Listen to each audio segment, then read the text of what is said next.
We have won the Great War. Now we will win the last war.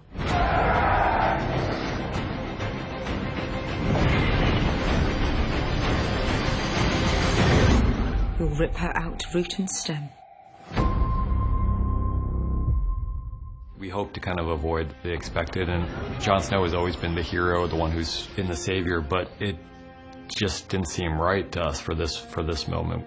We knew it had to be Valyrian steel, to the exact spot where the Child of the Forest put the Dragonglass blade to create the Night King, and he's uncreated by the Valyrian steel. At the end of it, it's a victory for the living, but at great cost, because some of our favorite characters fall along the way.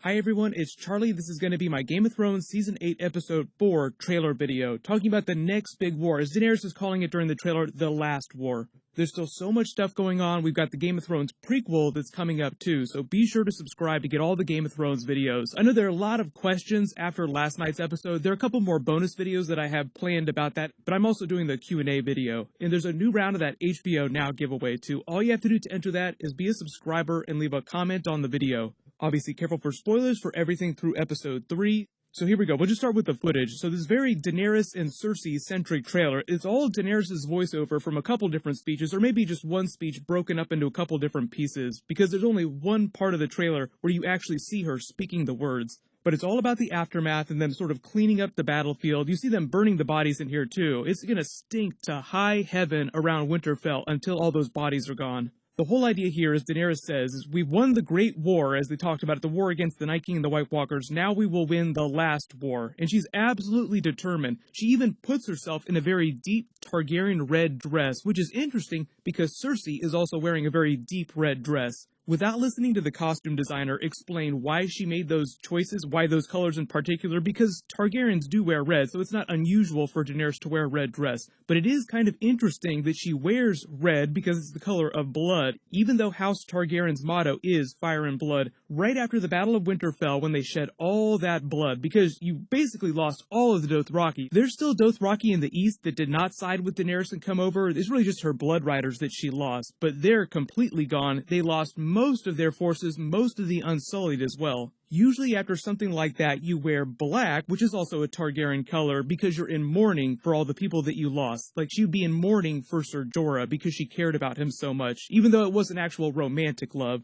You see her in the red dress, toasting everyone in the Great Hall, because they're obviously really excited that they all survived. They finally won the war. Now it's time to get ready for the next one. You could draw all kinds of metaphors about the Red Wedding, Arya's reverse Red Wedding, all the red blood that they're going to be shedding during the last war, which it seems like might be most of Episode 5, although I don't think that the battle will be quite as big as the Battle of Winterfell, just in terms of a production. Biggest difference in the next big battle is that it'll probably take place during daytime, hopefully, so you'll actually be able to see what's going on, and because of that, geographically it'll be much easier to place yourself. Whereas it seemed like the Battle of Winterfell was the biggest that the show had ever done, it may have actually taken place over a much smaller area, because Winterfell, even though it's a huge castle, isn't nearly as big as the Red Keep and King's Landing. Daenerys says they'll rip Cersei out root and stem. I guess that she's the root and Euron is the stem, because it seems like Euron is proposing to her in this trailer, and she'll probably wind up accepting, because even if she doesn't like him that much, she still needs his help, so she needs to keep that alliance intact. So as Stannis Baratheon would say,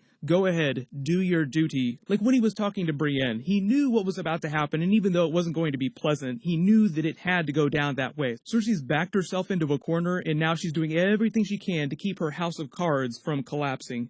You get a really good shot of the smoldering remains of Winterfell post-battle the next morning. Like I said, they'll probably reflect this in the opening credits. Cersei and Euron looking down at the commoners in King's Landing, walking around in the square, giving you a really big look at the front gate. That'll be important for the next big battle episode. Like they did for Winterfell, they built all these new King's Landing sets because they're going to be using them way more than they have in previous seasons.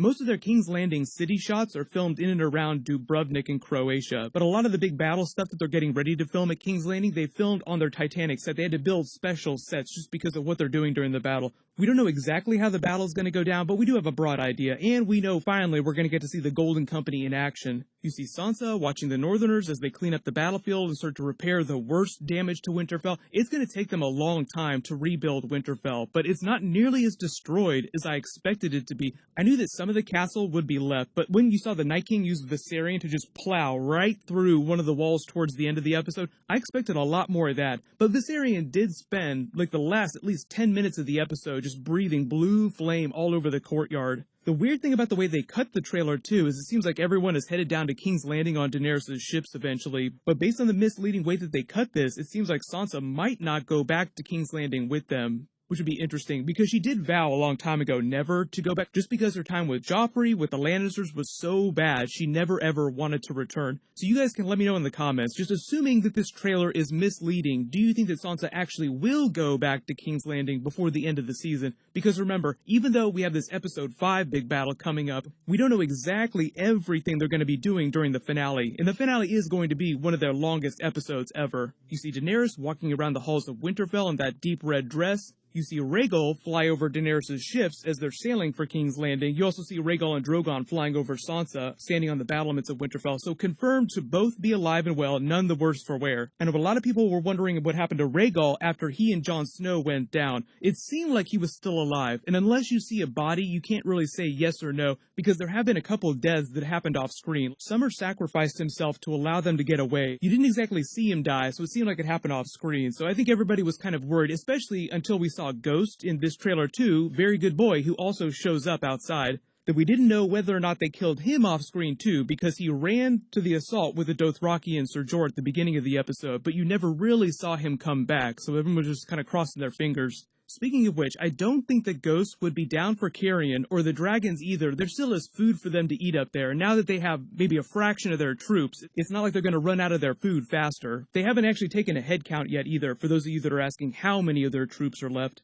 But you get shots of Sansa, Arya, Jon Snow, the rest of the survivors standing outside while we're getting that Daenerys voiceover, which is probably coming from a different scene. You see Daenerys speaking the second part of her quote, though, talking about ripping Cersei out root and stem inside their planning room there. So maybe that whole speech just comes from this one scene. There's a scene of Daenerys checking on Drogon. I love the look on his face. It's almost like he's smiling, a big dragon, toothy smile at something. But because Daenerys is looking up in the sky, they're both probably looking at Rhaegal and maybe Jon on Rhaegal. So she's probably just relieved that both of her children are still alive. There's a scene of Arya kissing Gendry later that night. It'll be interesting to see, now that the survivors have sort of found each other and they're starting to clean things up, how much post-battle sex happens during this episode. A lot of you remember that Robert Baratheon quote from season 1 in the pilot when he said, "I have a son, you have a daughter," to Ned Stark, let's get them together. Well, you can actually still do that with Arya and Gendry now, depending on how you think they wind up. It'll be funny to see how Cersei reacts to Gendry if they wind up in a scene together, knowing that one of Robert's bastards still exists out there.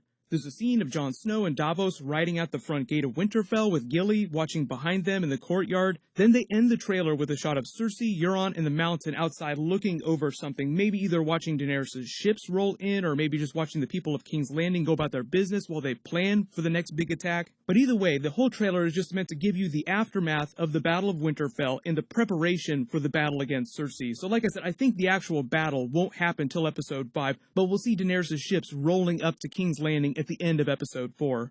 Episode 4 is only supposed to be 78 minutes long, so it's about 4 minutes shorter than episode 3, but episode 5 and the finale, episode 6, are both going to be 80 minutes long. So the last couple of episodes are actually pretty close in length, but those episode links also include the little intro, the episode recap that they attach to the beginning of episodes. They do not include the promos that they attach to the end of the episodes, because if you watch them on HBO now, they'll just roll from the episode into the bonus featurettes and stuff, so it seems like it's all part of the episode, but really it's not. I know a lot of you are still sort of reeling about the swerves, or the seeming swerves, on the prophecies Azor Ahai because of Arya killing the Night King during episode 3. There's actually a video that I have planned for that later this week, because there was a very interesting original plan that George R. R. Martin had for Song of Ice and Fire before he changed. There was going to be a big time jump, so a lot of the younger characters like Arya, Sansa, Jon Snow, by the time this stuff was happening in A Song of Ice and Fire, originally it was planned that they would be much, much older, but he wound up canceling those plans plans, things went down a little bit differently, but the main players were largely still the same, although a lot of the plot machinations and character relationships wound up changing. Like originally, there was going to be an Arya love triangle with Jon Snow and Tyrion in the original outline that he had. So just to give you an idea for how different his original plan for Game of Thrones was. There's so much other stuff happening this week. That video probably won't post till Wednesday or Thursday, but I will also be doing a Q&A video just like I've done for previous episodes. But when it comes to Azor Ahai, there are still a couple of twists that I'm expecting that could fulfill the prophecy just in a way that you're not expecting. Like Dan and Dave say during that featurette where it was really important for them not to play to people's expectations, even though that Jon has been the main hero thus far. They didn't want him to be the one to kill the Night King. So I will try to address how much of that I think was part of George R. R. Martin's plan that he gave to Dan and Dave when they were plotting out the rest of the series, because a lot of the big beats are based on what Martin told them. And Martin actually even recently did talk about how much his ending would be similar to what they're doing on the show. So I'll talk about some of the differences that he discussed and some of the similarities, because you will be surprised by how much of it will be similar to the way that Dream of Spring and Winds of Winter are supposed to go down. But a lot of the big differences too, especially thematic differences, by the end of the finale we'll be talking about after we get episode 6. But if there are any big videos that you guys want me to do about all this, let me know in the comments. Congratulations to the last big giveaway winner, Bruno Kerhoney. Please email me on the About page on my channel so I can get your details. While you wait for everything, click here for my episode 3 video and click here for my episode 2 video. Thank you so much for watching. Everybody stay awesome. I'll see you guys tonight.